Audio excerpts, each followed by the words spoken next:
नमस्कार पालघरकर.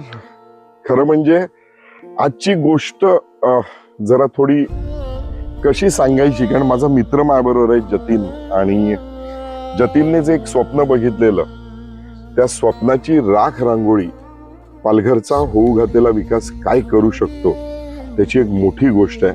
बाजूला माझ्या गाडी आहे. ही गाडी त्या दिवशी काही या रिसॉर्टमध्ये लोक होती आणि त्यांची ही गाडी आहे. अशीच्या अशीच आहे, अख्खी पुरात वाहून गेले, म्हणजे पूर्ण ह्याच्यावरती पाणी होतं. समोर तुम्हाला तलाव दिसतोय. जतीन, काय सांगू शकतो याबद्दल? जतीन, काय काय तू केलेली मेहनत या संदर्भात? मी जवळजवळ मला पॅरालिसिस झाला 16 वर्ष झाली. 16 वर्षानंतर 12 वर्ष माझ्या आयुष्यातली संपूर्ण कमाई ह्या माझं स्वप्न होतं का हे रिसॉर्ट करायचं, म्हणजे बैठा धंदा माझ्या शारीरिक दृष्टीने होईल. मग मी हा धंदा मुलीला सुपूर्द केला 4 वर्षापूर्वी, आणि फॅमिली माझी सांभाळते. मिसेस, पोरगा तर शिकतोय, आणि मुलगी, ते सगळं हँडल करतात. मी फक्त देखभाल, बाहेर नजर मारतो, सपोर्ट करतो. आता हा तलाव बहुतेक ह्याच्यात मच्छी वगैरे होती ना? हो. काय किती मेथी सगळं काय सांगू शकत नाही आता काय, कारण त्याचं तुम्ही हे 4 एकराचं तलाव आहे. 4 तलाव पूर्ण वाहून गेला. पूर्ण वाहून गेला. आपण आता सरकारी भाषेत बोलायचं तर ह्याला काही मोजमापच नाही ना आपल्याकडे. सांगेल हे दाखवा ते दाखवा, काय मिळणार नाही. आता परत किती वर्ष झाले, आणि 1998 साली पूर झाला, त्या पण बुडलेलो. तेव्हा काही रिसॉर्ट नव्हतं. माझ्या घरी पाणी गेलं. आज पण माझी दोन्ही घर, आमची वडिलोपार्जित घर आणि माझं घर, आणि अख्खं रिसॉर्ट 12 फूट पाणी आलं. 12 फूट पाणी मध्ये, म्हणजे ते रिसॉर्ट ती ह्याच्यात काय राहिलं असेल रिसॉर्ट मध्ये? आता सगळं उद्ध्वस्त झालं.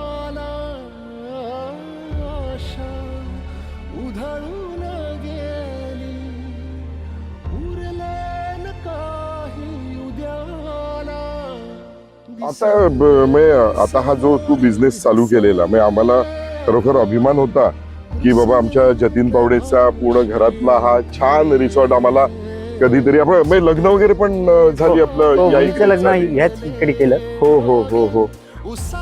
मग काय वाटते तुला की हा बाजूचा वडोदरा एक्सप्रेस चा भराव आणि सुटलेलं पाणी, आपण विकासाकडे चाललोय का कुठे चाललोय, काय नक्की कळायलाच विकास राहिलाच नाही. आता भविष्यात 5-10 वर्षानंतर पूर्ण बोईसरपासून चिल्ला रस्त्यावर सगळं उडणार.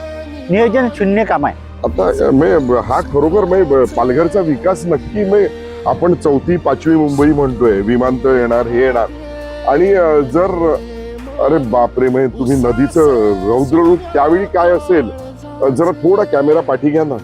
तुम्हाला आता हे जर रूप असेल तर आता इकडे रिसॉर्ट होता असं नामोनिशाण पण दिसत नाही. ह्याच्या पुलावर 5 फूट पाणी. अरे बापरे. आणि मग आता हा किती समोर बिल्डिंग दिसते, हा पहिला माळा वगैरे? पहिला माळा पाणी गेलं, पूर्ण पाणी गेलं. मग जे टुरिस्ट वगैरे होते ते मग कुठे ठेवले? ते वरच्या माळ्यावर. आणि तुमचा मुलगा 30 तास अडकलेला? मुलगा 30 तास होता. सगळी मुलं वगैरे जवळजवळ 48 तास पाणी बिना राहिले. फार किताची गोष्ट आहे. जतीन, खरं मग तू राजकारणात पण आहेस. तुझ्या वडिलांपासून एक हे आहे की समाजकारण पण तू बघितलंय. तू कसा बघतो हे पालघरकडे? आता काय भविष्य? आता असं वाटते भविष्यात प्लॅनिंग नाही. आता प्लॅनिंग का नाही? रस्ते सगळं हाईट वाले गेले. रस्ते हाईट करायची काय गरज आहे? आता लोकांनी 25-25 वर्षाची घरं रोडच्या साईडला बांधलेली आहेत. 40 वर्षापूर्वीची, 30 वर्षापूर्वीची. आता ती हाईट वाढली.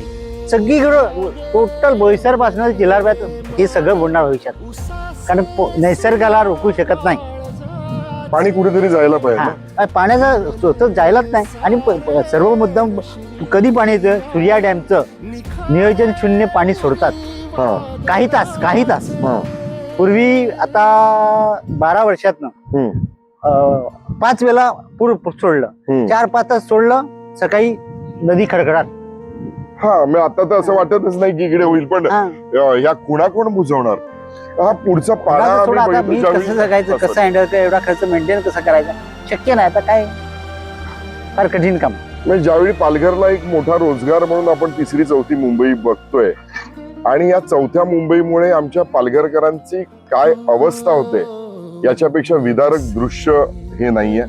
माझ्या मित्राला मी अगदी लहानपणापासून ओळखतो. खूप मेहनत केली हो. ही इकडे शेत होतं सगळं, आजूबाजूला शेतं होती. या माणसाने प्रत्येक मला वाटतं प्रत्येक जागा तू या इकडे पाहिलाय. मी आणि- मला जेवढे बडलोबाजी दिले, मी एक गुंठावून जागा सोडली नाही डेव्हलप. आणि खरोखर आता काय पण मग काय सरकार काय देणार की सरकार काय देणार, हात वरच खडणार. दिलं तर काय नशीब. त्यांनी कॅल्क्युलेशन काय करणार काय तलाव गेला पूर्ण फुलाची पाकली द्यावी, मेंटेन्स ते आम्ही करू शकतो थोड्याफार. हा. ही अपेक्षा की काय. मग अपेक्षा थोडीच आहे, पण समाजाने आपल्या सर्व पालघरकरांनी सुद्धा काही साथ द्यायला पाहिजे. एखादा उद्योजक ज्यावेळी पालघरमध्ये उभारतो आणि एखादं नैसर्गिक संकट येतं आणि आपण पण जतीन तू संपणार नाही, तू अजून याच्यापेक्षा पुढे जाशील. आता बघा, मला पॅरालिसिस झालेला 16 वर्ष झाली, अर्धांगवाई, तरीही केलं. हेच मोठं आव्हान होतं. अरे याच्यापेक्षा बरीच आव्हानं आपण अरे कुणबी आहेत ना, आपण कुणबी राज्य आहोत.